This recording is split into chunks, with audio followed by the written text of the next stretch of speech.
Chapter 10. Dutch Dials. Captain Detweiler arrived in a short time. He gazed for several seconds at the hidden tray Nancy had discovered. He was as eager as the others to open it and learn what it contained. Nancy asked him about Lou the locksmith. "We've had no luck trying to open it. Do you trust him fully?" The captain smiled. "I've known Lou for many, many years. He's as honest and faithful as a good Dutch windmill." He turned to Rod Havelock. "Please go down and get Lou. Tell him I want him up here right away with a bag of tools and devices to open locks. Unusual locks, that is."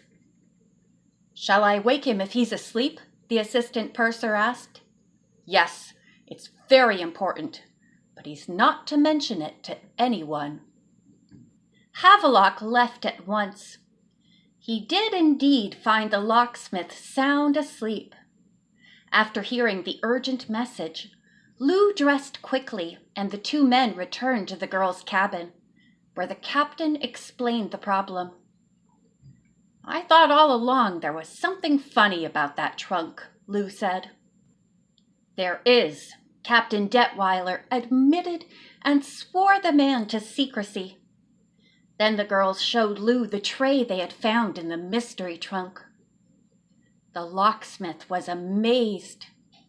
Before he began working on it, he studied the tray with the 4 small holes across the top of the lid for a couple of minutes. Then he opened his bag of tools. The others watched eagerly as he tried round keys, thin flat ones, and strange-looking corrugated keys. Nothing would open the lid of the tray. Lou now tried thin rods. When these failed in all 4 of the tiny openings, he inserted slender wires. He wiggled them, frowning more deeply with each attempt. Finally, the frustrated locksmith began to mutter to himself in Dutch. Nancy could not understand any of it, so Nelda translated and whispered in her ear. "He is saying, 'Very clever, but I will conquer this thing yet.'" Nancy smiled and rooted even harder for Lou. He kept shaking his head so much that Bess whispered to Nelda, "If he keeps this up, his head will fall off." At this point, Nancy decided to get her magnifying glass and examine the top of the tray thoroughly.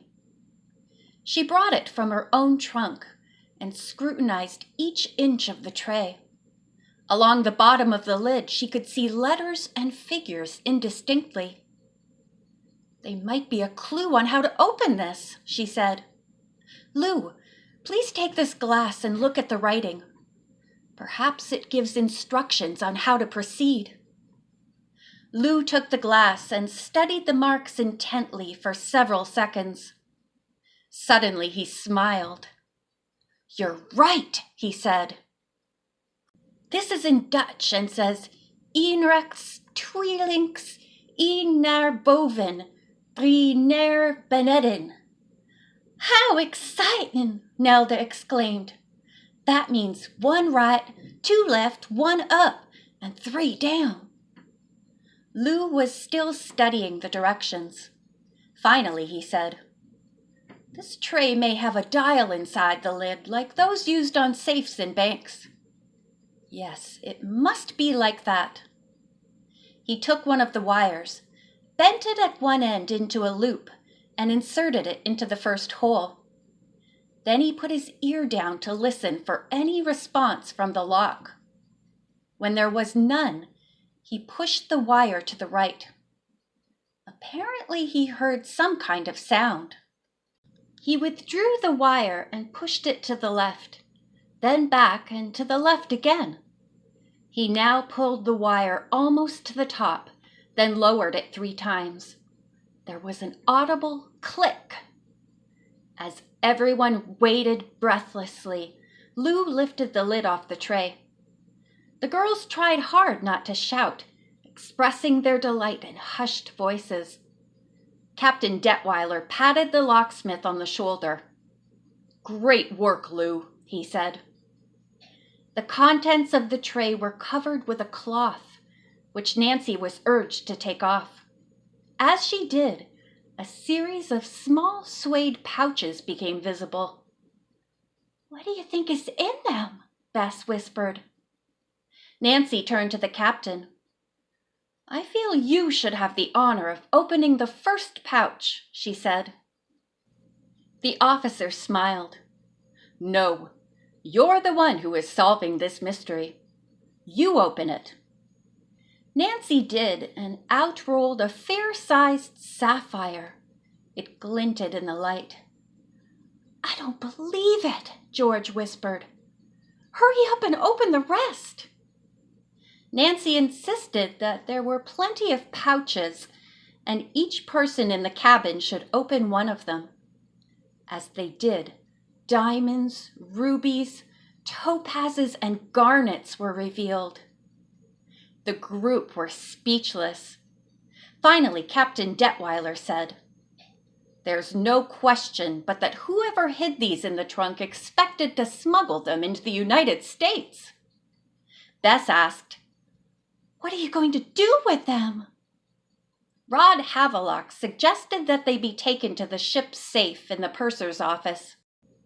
But the captain had another idea. "I have a very fine secret safe in my quarters. I think the jewels should be put in there. No one but the people in this room will know about them." Nancy asked, "Can you put all of them away at once without anyone seeing you?" The officer smiled. "Indeed I can. Rod will stuff his pockets with pouches, and I'll stuff mine. Then we'll go up to my quarters immediately." He turned to the locksmith. "Lou, you have been a wonderful help, and I know you're happy to think that you've been able to uncover apparently smuggled gems." The locksmith smiled. "You know you can rely on me, sir." He packed his tools, said good night, and left the cabin. "What a nice man he is," Nancy said. "And to think I was once suspicious of him." In a few minutes, Captain Detweiler and the assistant purser also went off, their pockets bulging. The girls put back the tray, piled the suits and work clothes into the mystery trunk, and locked it. "Come on, Nelda. Help me lift this into the wardrobe again," Nancy said. "Certainly." When the trunk was safely hidden, Nelda asked, "What are we going to do with this soaking wet flowered paper?" In her haste to uncover the tray, Nancy had laid the sheets near the porthole window. "They'll have to dry before we can paste them back," Nancy responded. She looked around for a place to hide the paper and concluded that underneath the bed was the best spot. "I'll replace them when they're dried," she said. The girl detective added that she hoped the paper would not wrinkle or shrink. If so, it would be a dead giveaway should the suspect locate the trunk and examine it. "Then we'd really be in trouble," Bess remarked. "But nothing compared to the trouble the jewel thief will be in," George predicted. Nelda had a faraway look in her eyes. Nancy guessed that the words jewel thieves had brought painful memories to her.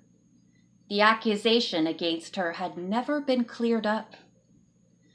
"Oh, if only we could find that diamond bracelet," Nancy thought. The girls carefully slipped the paper under the bed to dry. Then they put out the lights and went next door into their own cabin. Bess made sure all the doors were locked. "I wonder what those gems are worth," George said. "There were so many I didn't even count them." "A fortune, no doubt," Bess added. "I'd love to own just one or two of them." "It's dreadfully late," Nancy said with a yawn. George nodded.